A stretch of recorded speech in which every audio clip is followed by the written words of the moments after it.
page, one of the one page on the handout I gave you Friday last week. Here is a few terminologies I'd like to kind of clarify. Because this year, from Friday, I kind of spot one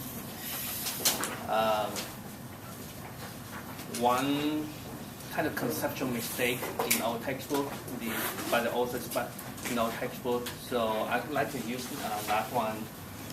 So in our textbook,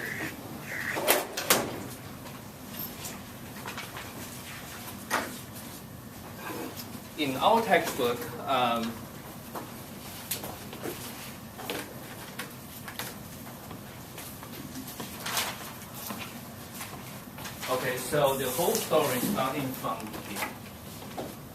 So if we consider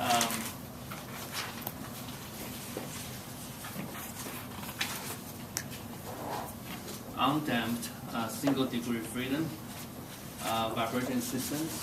So here we're dealing with mx double dot plus kx, and on the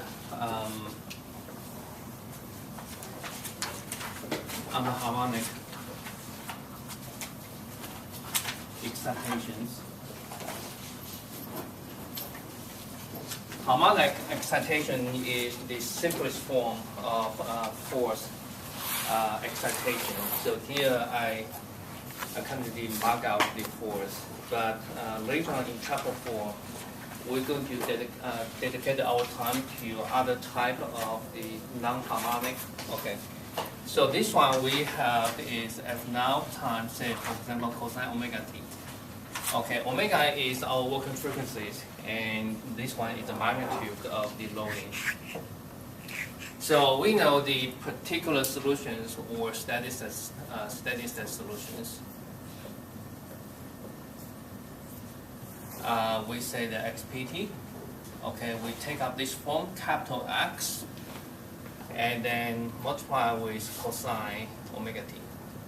Okay, and that is this form, and we start with the discussions of many topics for harmonic vibrations.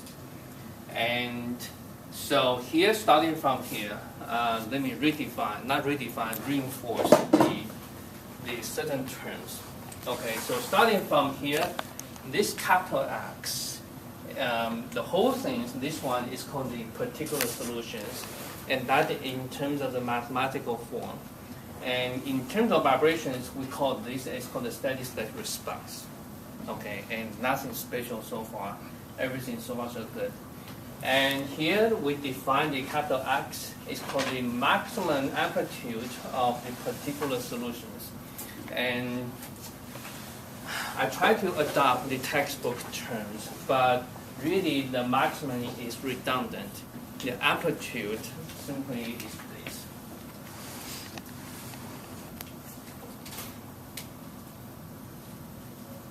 If we have an oscillation cosine like this, then this one simply is called the amplitude by definitions. Okay, so amplitude means the maximum displacement in oscillations. So to me, this word is redundant, but I simply pick that word, follow up our textbook. Okay, so we using this term for communications. Okay, so basically that is the amplitude of the steady state response, simply is capital X. And all the multiplication factors and are drawn based upon using X. Okay, so do you remember that curve? Based upon we have is R equal to omega divided by omega n. That is the ratio between the work frequency and the natural frequencies. And here is we call the multiplication factor, capital X divided by delta st. Okay, so then we have the curve is like this. So starting from 1.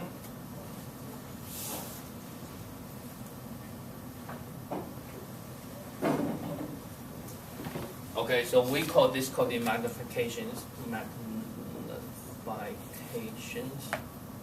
factor curve. Okay.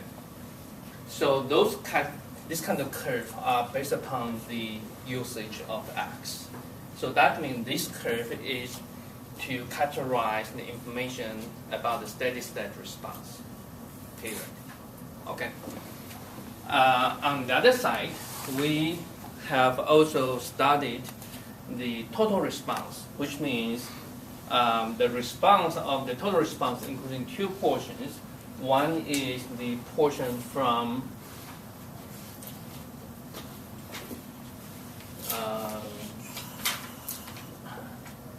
I think I copied it wrong. Let me copy the right information. Let me fix it quickly. Okay, so this one.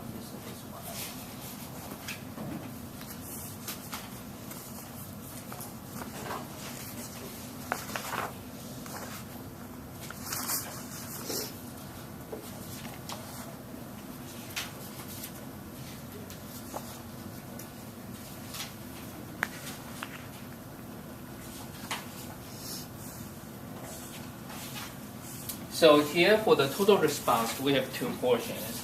In addition to the steady state response like this, that is the same as we have this one. We also have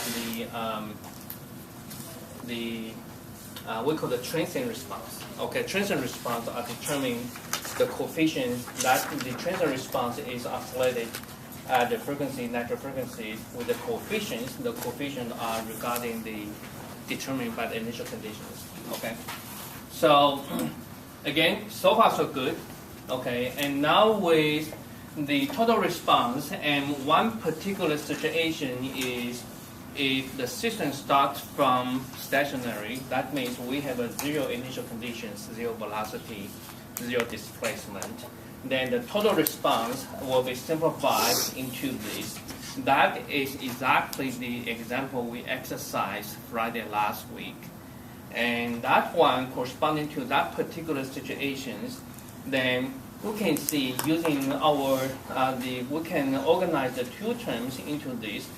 By all means, this you can look at this coefficient. This coefficient basically is called the, by definition we termed is called the maximum amplitude of the total response. Okay, the difference between the two terms are this is the amplitude of the steady state response for particular solutions. This one called the total response.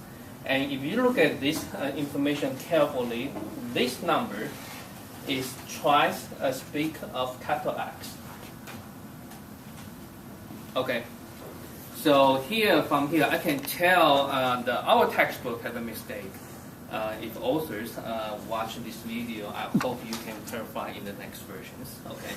So here I want to clarify this. So in this way, in terms of our learning, and I will be very clear. I will try to specify what information I'm looking for in terms of, I would say, grading. Sorry, we're just using grading. Okay. And so in this way, if I'm looking for, say, ask you to calculate this term, I will be specified that is, I will ask you to calculate the amplitude of the steady state response. That means you simply calculate capital X. You good? If I'm looking for is to determine the amplitude of the total response, then you start from the whole complete equation, proceed whatever you're going to encounter down the last step here. You good? Okay. So that is the one comment I want to make. And so follow up in the handouts. We have one example I provided to you.